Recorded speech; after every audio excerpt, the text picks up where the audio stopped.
Assalamualaikum warahmatullahi wabarakatuh. Halo semuanya, selamat pagi, selamat siang, selamat sore, dan selamat malam teman-teman. Oke, kali ini saya akan melanjutkan pembahasan tentang tes PCPM Bank Indonesia part ke-15 ya. Oke, ini soalnya silakan teman-teman mengerjakan terlebih dahulu.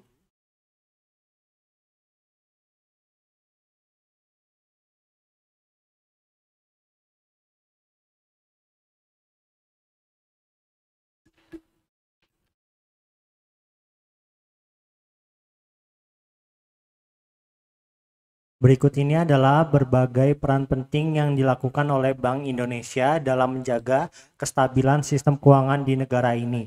Namun terdapat satu di antaranya yang tidak termasuk dalam peran Bank Indonesia. Ini jawabannya adalah C ya. Memperketat kebijakan kredit pada saat terjadi peningkatan inflasi sebagai langkah pengendalian ekonomi. Peran Bank Indonesia meliputi menjaga stabilitas moneter, mengatur sistem pembayaran, dan menciptakan kinerja lembaga keuangan yang sehat. Namun, memperketat kebijakan kredit saat inflasi lebih terkait dengan kebijakan fiskal atau keputusan perbankan komersial, bukan merupakan tanggung jawab langsung dari Bank Indonesia. Bank Indonesia mengawasi sistem moneter, tetapi tidak secara langsung mengatur kebijakan kredit individu. Oke, lanjut nomor 2.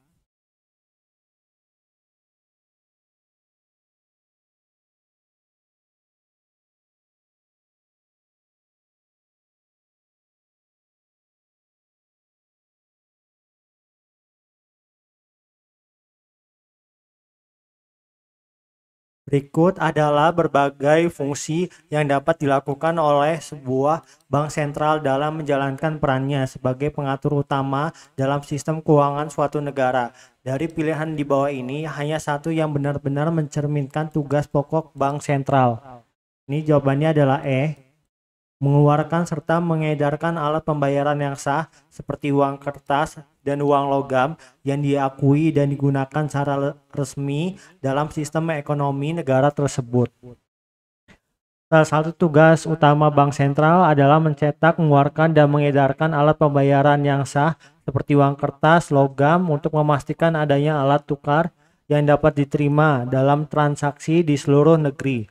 Tugas ini sangat penting untuk menjaga kelancaran sistem pembayaran, stabilitas moneter, dan kepercayaan publik terhadap mata uang. Oke, lanjut nomor 3.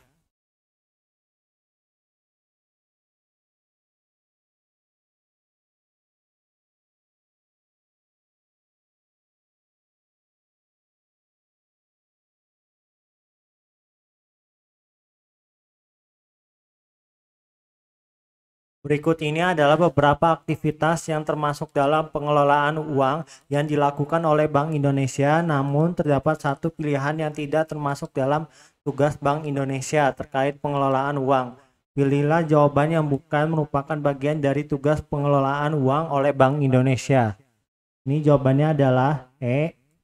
Menambah jumlah uang yang beredar secara sembarangan tanpa memperhatikan kondisi ekonomi yang dapat menyebabkan inflasi dan ketidakstabilan nilai mata uang di pasar.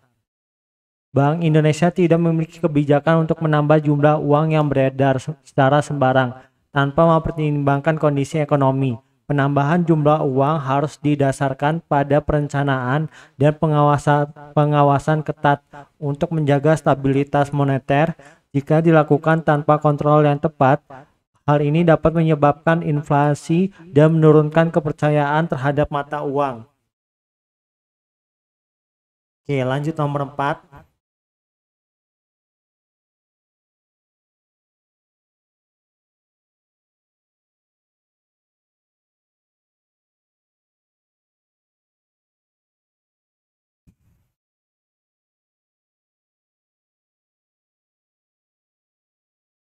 Salah satu fungsi dasar dari fundamental dari uang yang menjadi perannya dalam sistem ekonomi adalah, ini jawabannya A, sebagai alat satuan hitung.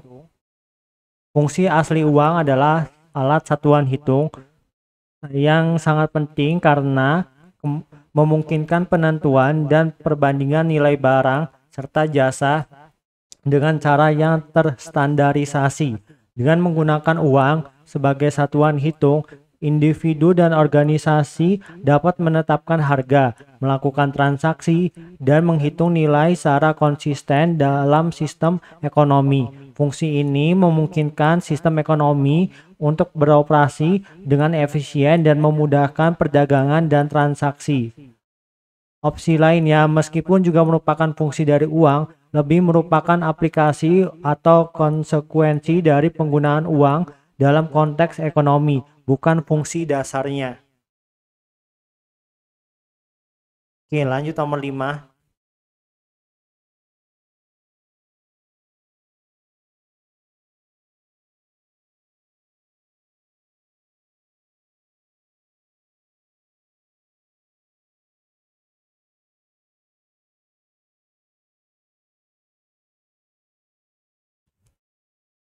Uang yang nilai intrinsik atau nilai bahan yang terkandung di dalamnya setara atau sama dengan nilai nominal yang tertera pada uang tersebut.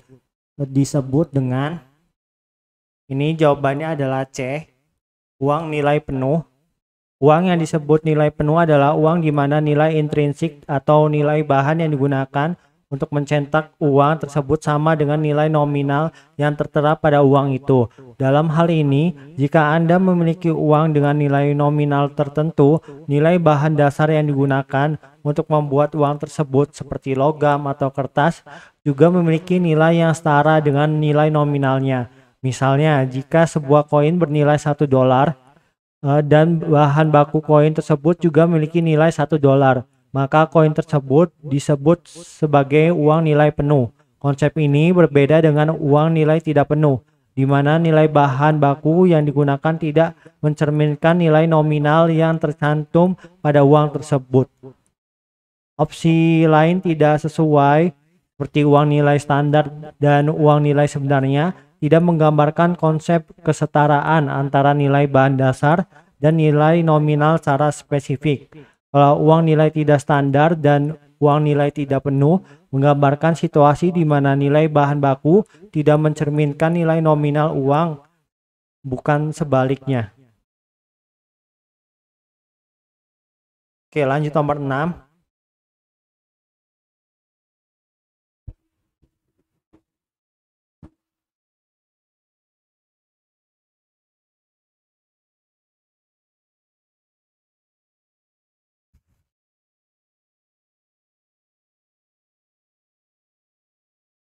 Untuk memastikan bahwa suatu objek dapat digunakan secara efektif sebagai uang dalam sistem ekonomi, terdapat beberapa syarat penting yang harus dipenuhi. Namun, ada satu opsi di bawah ini yang tidak termasuk dalam syarat-syarat tersebut.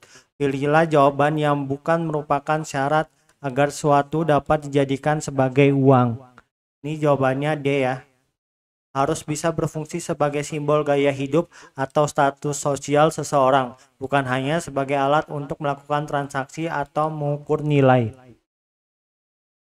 Untuk sebuah objek dapat dijadikan uang yang sah dan efektif dalam sistem ekonomi, beberapa syarat utama harus dipenuhi, seperti kemudahan dibawa, ketahanan terhadap kerusakan, dan kemampuan untuk dipecah menjadi unit yang lebih kecil. Namun, fungsi sebagai simbol gaya hidup atau status sosial bukanlah syarat yang relevan untuk objek yang akan digunakan sebagai uang. Uang seharusnya berfungsi murni sebagai alat tukar dan mengukur nilai dalam transaksi ekonomi. Fungsi simbolis atau status sosial bukanlah bagian dari kriteria utama yang menjadikan suatu objek berfungsi sebagai uang. Sebaliknya, uang harus memenuhi syarat praktis dan fungsional agar dapat digunakan secara luas dalam kegiatan ekonomi. Oke, lanjut nomor 7.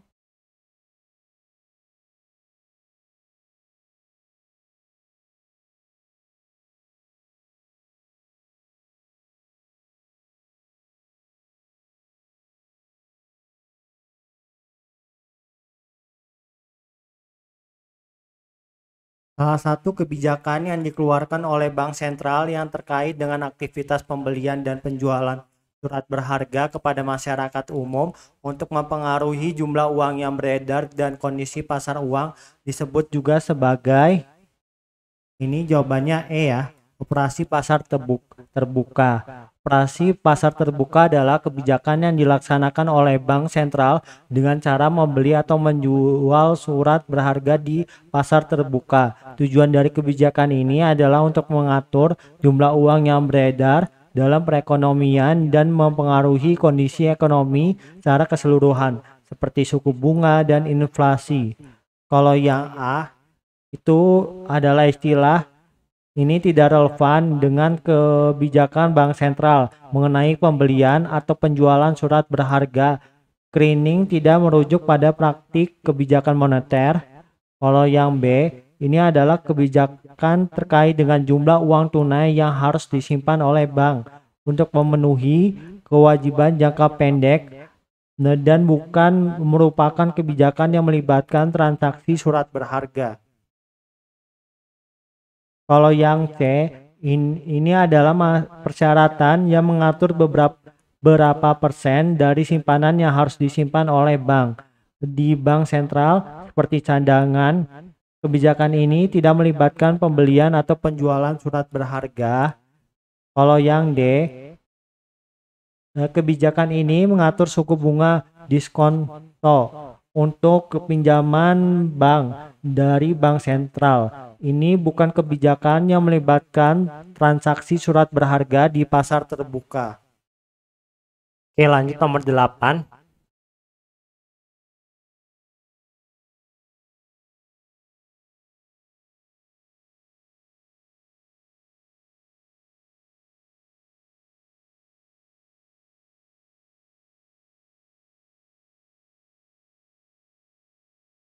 Kebijakan yang diterapkan oleh bank sentral dengan tujuan untuk mengatur keseimbangan dan stabilitas perekonomian melalui pengaturan dan penetapan tingkat suku bunga dalam sistem keuangan dikenal sebagai, ini C ya, politik diskonto.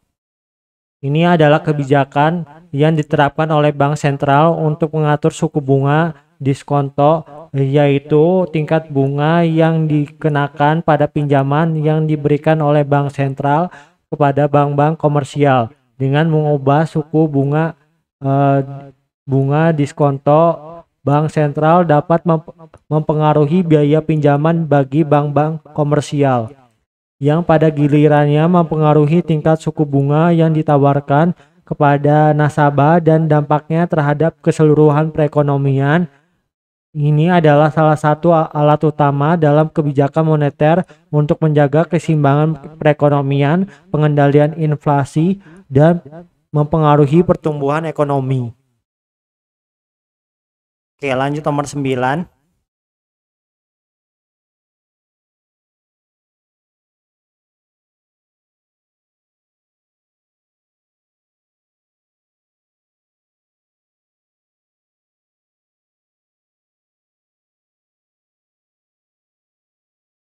Berikut ini adalah beberapa kelemahan yang dapat timbul ketika menggunakan pendapatan nasional bruto sebagai ukuran utama kesejahteraan masyarakat. Namun ada satu pernyataan yang tidak termasuk dalam kelemahan tersebut. Pilihlah pernyataan yang tidak merupakan kelemahan PNB sebagai tolak ukur kesejahteraan. Ini jawabannya adalah C. Proses perhitungan pendapatan nasional bruto cenderung dianggap terlalu sederhana dan mudah dilakukan, tetapi dalam kenyataannya hal ini dapat menghasilkan hasil yang tidak akurat jika tidak mempertimbangkan berbagai faktor yang lebih kompleks. PNB adalah ukuran yang mengukur total nilai barang dan jasa yang dihasilkan oleh suatu negara dalam suatu periode waktu tertentu. Perhitungan PNB didasarkan pada data ekonomi yang tersedia dan metode statistik tertentu. Namun, perhitungan PNB sebenarnya melibatkan proses yang cukup kompleks dan membutuhkan berbagai data dan teknik analisis. Pernyataan bahwa perhitungan PNB terlalu mudah dan tidak akurat tidak tepat karena perhitungan PNB memerlukan berbagai langkah dan pertimbangan untuk memastikan keakuratan. Hal ini meliputi pengumpulan data ekonomi, penyesuaian untuk inflasi, dan pemotongan untuk item-item yang tidak relevan. Oleh karena itu, menyederhanakan proses perhitungan PNB dan menganggapnya sebagai hal yang mudah dilakukan tidak mencerminkan realitas yang sebenarnya. Sementara itu, kelemahan lain seperti tidak mencakup kegiatan produktif non moneter seperti opsi A, tidak mencerminkan perbaikan kualitas hidup seperti opsi B, tidak menunjukkan distribusi pendapatan seperti opsi D, dan dampak sampingan negatif seperti pencemaran lingkungan seperti opsi E adalah masalah nyata yang dihadapi oleh PNB sebagai ukuran kesejahteraan. Oke, lanjut nomor 10.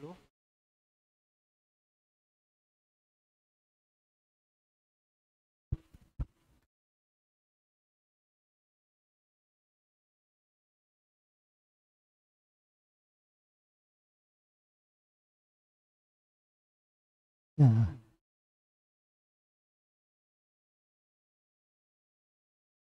dalam sistem pembayaran yang berlaku di Indonesia, Bank Indonesia memiliki beberapa peran penting yang bertujuan untuk mendukung kelancaran berkegiatan ekonomi dan menjaga stabilitas keuangan negara. Di antara peran-peran tersebut, pilihlah yang paling tepat menggambarkan peran utama Bank Indonesia dalam sistem pembayaran nasional. Ini jawabannya adalah C. Bank Indonesia memiliki tanggung jawab untuk menciptakan, mengembangkan, serta memastikan berjalannya sebuah sistem pembayaran nasional yang efisien, cepat, aman, dan andal, yang tidak hanya mendukung transaksi di dalam negeri, tetapi juga transaksi internasional untuk memfasilitasi perdagangan dan investasi. Bank Indonesia sebagai bank sentral berperan penting dalam menjaga stabilitas sistem pembayaran di Indonesia. Salah satu fungsi utamanya adalah menciptakan sistem pembayaran yang efisien, cepat, aman, dan andal untuk mendukung kelancaran transaksi keuangan dan ekonomi baik di sektor publik maupun swasta. Sistem pembayaran yang dikelola oleh Bank Indonesia meliputi pembayaran tunai, yaitu uang kartal, dan non-tunai, yaitu transfer bank, kartu kredit, pembayaran digital, yang seharusnya bertujuan agar proses transaksi dapat berjalan lancar, terhindar dari gangguan, dan menjamin keamanan bagi penggunanya.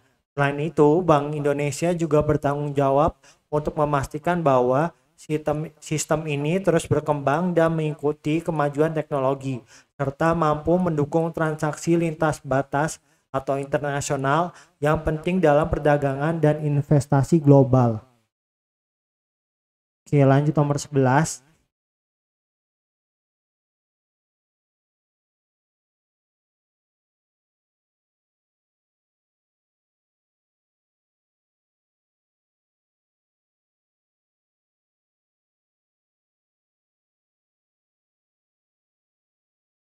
Menjadi bank sentral digital terdepan yang berkontribusi nyata terhadap perekonomian nasional dan terbaik di antara negara emerging market. Untuk Indonesia maju merupakan pernyataan penting yang menggambarkan arah dan tujuan dari Bank Indonesia. Pernyataan tersebut dikenal sebagai, ini jawabannya B ya, visi Bank Indonesia, yang merupakan pernyataan tentang aspirasi dan cita-cita jangka panjang Bank Indonesia dalam perannya sebagai bank sentral yang ingin dicapai di masa depan. Visi adalah pernyataan yang menggambarkan aspirasi dan tujuan jangka panjang suatu organisasi yang ingin dicapai di masa depan. Dalam hal ini, visi Bank Indonesia adalah menjadi bank sentral digital terdepan yang berkontribusi nyata terhadap perekonomian nasional dan terbaik di antara negara emerging markets untuk Indonesia maju. Visi ini mencerminkan ambisi Bank Indonesia untuk terus berinovasi dan memainkan peran kunci dalam mendorong pertumbuhan ekonomi dan perkembangan teknologi di Indonesia. Oke, lanjut nomor 12.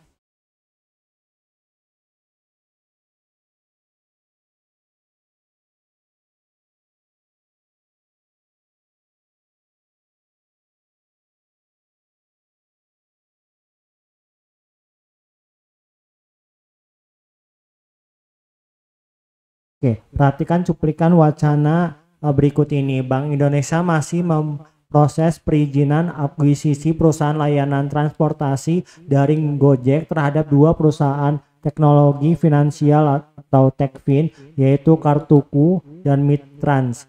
Proses perizinan tersebut meliputi Kartuku dan Mitrans untuk menjadi penyelenggara jasa sistem pembayaran atau PJSP, serta proses akuisisi Gojek terhadap dua perusahaan tersebut. Dari wacana tersebut tampak Bank Indonesia dalam hal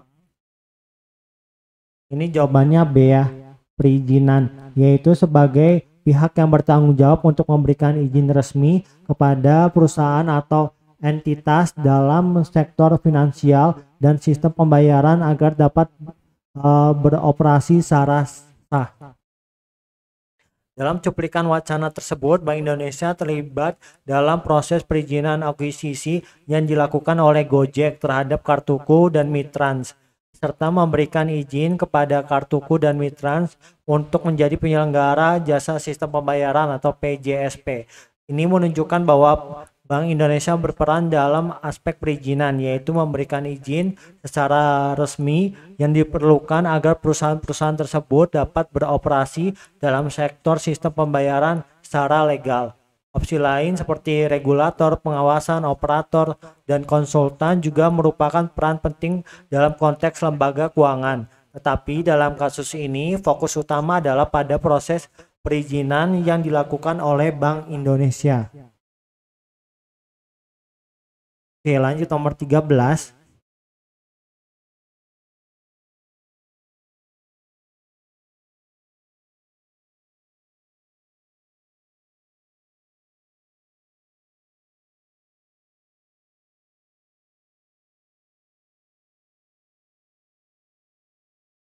Pada dasarnya, kebijakan moneter merupakan suatu bentuk tindakan dan strategi yang diterapkan untuk mempengaruhi dan mengendalikan kondisi ekonomi secara keseluruhan.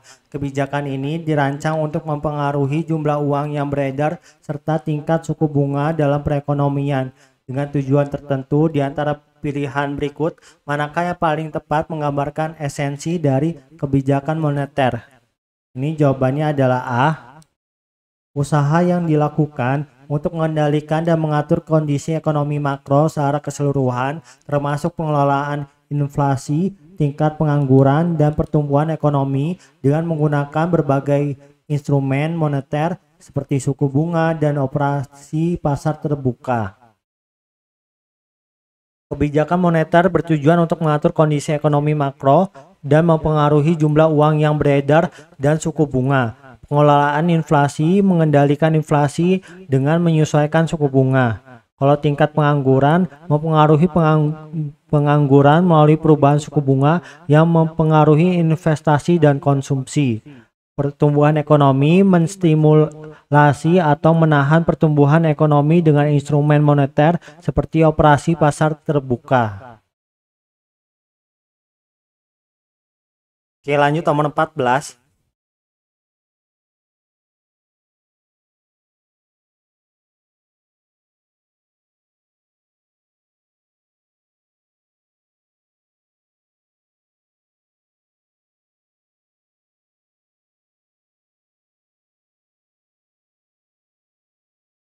Kebijakan moneter merupakan suatu aspek penting dalam pengelolaan ekonomi yang melibatkan pengaturan jumlah uang yang beredar serta tingkat suku bunga dalam perekonomian. Otoritas atau lembaga yang bertanggung jawab untuk merancang dan melaksanakan kebijakan moneter tersebut memiliki peran yang sangat krusial dalam menjaga stabilitas ekonomi dan mempengaruhi berbagai aspek ekonomi makro. Di antara lembaga-lembaga berikut ini, manakah yang merupakan pihak yang memiliki otoritas atau wewenang dalam menetapkan dan melaksanakan kebijakan moneter di Indonesia? Ini jawabannya adalah Bank Indonesia. Ini adalah lembaga resmi yang memiliki otoritas utama dalam kebijakan moneter di Indonesia. Tugasnya meliputi merancang dan melaksanakan kebijakan untuk mengontrol jumlah uang yang beredar serta menetapkan suku bunga dengan tujuan utama menjaga stabilitas harga dan mendukung pertumbuhan ekonomi yang berkelanjutan. Bank Indonesia menggunakan berbagai instrumen moneter seperti suku bunga acuan, operasi pasar terbuka, dan cadangan wajib untuk mempengaruhi kondisi ekonomi makro. Oke, untuk soal nomor 15 silakan teman-teman jawab di kolom komentar ya. Oke, sekian dulu video kali ini. Semoga bermanfaat ya untuk teman-teman melaksanakan ujian tahap 2-nya. Ditunggu saja part-part selanjutnya ya kalau saya ada waktu. Oke, terima kasih.